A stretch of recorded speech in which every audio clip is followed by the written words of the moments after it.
Olá, seja bem-vindo ao Diálogo Teológico. Falando o doutor Ítalo Colares ao lado do doutor Roberto dos Santos.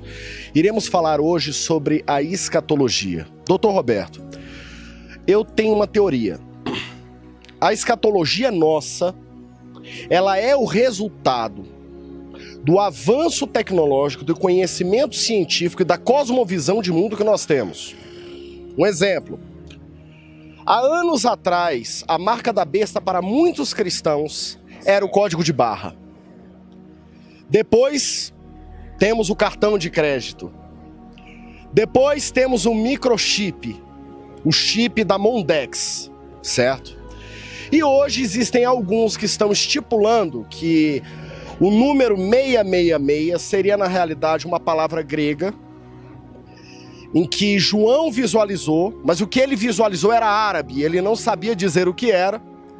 E hoje, alguns escatólogos entendem como que a marca da besta é, na realidade, o islamismo. O que é a marca da besta na sua visão e partindo da prerrogativa de tudo que eu afirmei aqui? Professor Ito, antes de mais nada, é interessante sabermos quais são as principais escolas escatológicas. Por exemplo, a escola milenista, a escola pré-milenista e a escola pós-milenista.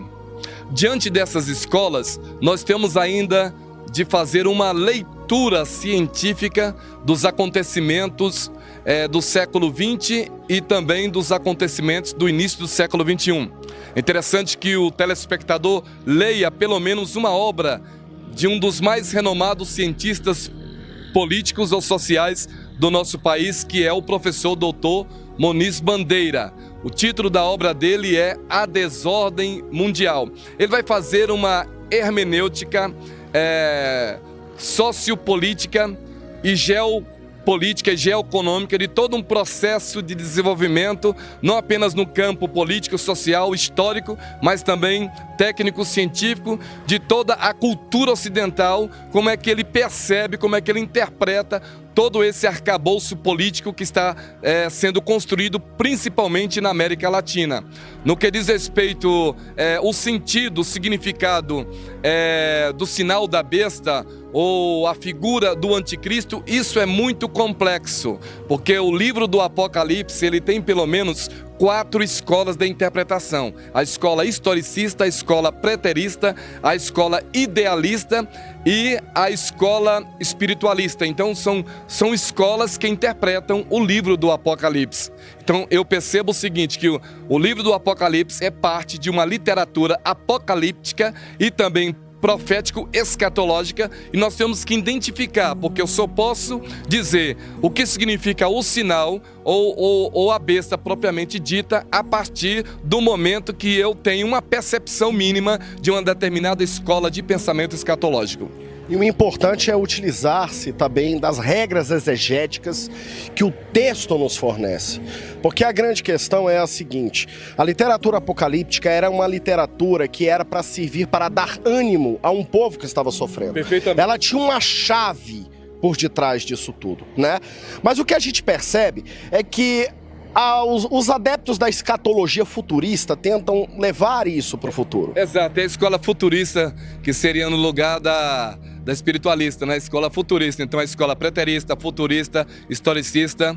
Então são escolas de interpretação do Apocalipse. Agora, os estudiosos que mais se preocupam com isso os estudiosos e professores que lidam com um pré-milenismo dispensacionalista.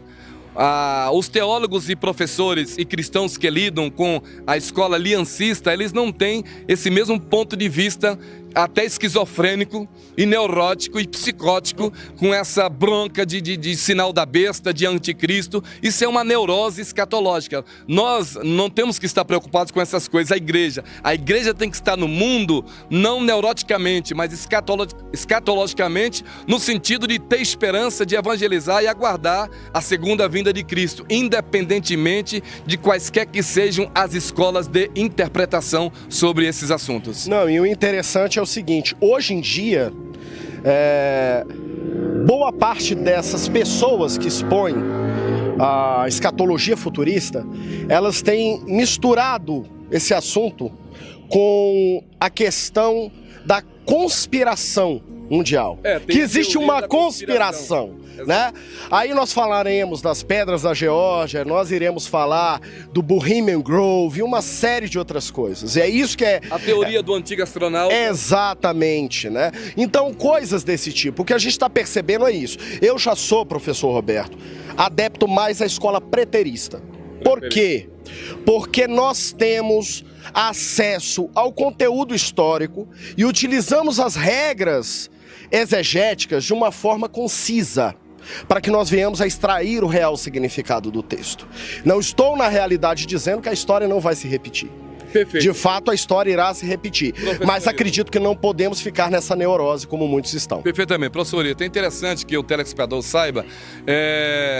Os 4 evangelhos, o Evangelho segundo Mateus, o Evangelho segundo Marcos, o Evangelho segundo Lucas, os sinóticos e o Evangelho de João, todos falam de pontos escatológicos. Ou seja, mas é importante a leitura de Marcos capítulo 13, porque Marcos faz uma síntese escatológica da visão de Jesus acerca dos eventos que ocorrerão no futuro. Agora, uma coisa nós não podemos duvidar, nós temos que ter certeza, é a certeza da segunda vinda de Cristo, porque a segunda vinda de Cristo, a base da sua segunda vinda é a sua ressurreição, que é a esperança da igreja. Então, independentemente da escola que defendemos, do posicionamento que tomamos e da ideia que temos sobre esses sinais proféticos, especificamente esse assunto que o senhor está trazendo hoje no nosso programa, que é o sinal da besta, a figura do anticristo, nós não podemos perder a esperança da segunda vinda de Cristo e a vida eterna. Com certeza. E só voltando à marca da besta rapidamente, para que nós venhamos a encerrar, as traduções mais antigas não se referem a 666, e sim 616. Se nós unirmos conforme a gematria se tratava, que letras são números, certo? Nós iremos, na realidade, chegar à conclusão: César Calígula.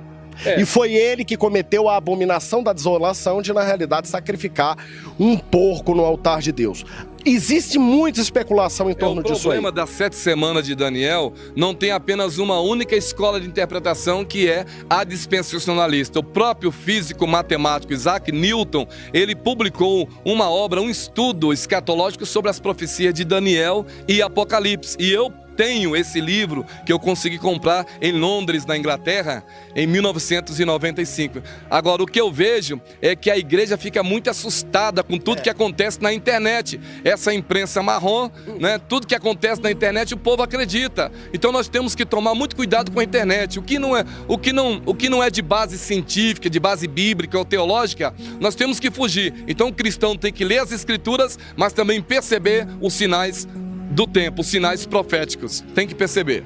Com certeza. Inclusive, Isaac Newton trabalhou do seu tempo. Além de pesquisar sobre ciência, ele trabalhava 70% do seu tempo com teologia esotérica. Isaac Newton era um teólogo também. Ele era um teólogo. Esse foi o Diálogo Teológico e meu muito obrigado. Se você quer participar desse diálogo teológico, estaremos aqui todos os sábados. Também estamos à disposição das igrejas para agendamento de estudos bíblicos, sermões, conferências, seminários, palestras, shows cognitivos.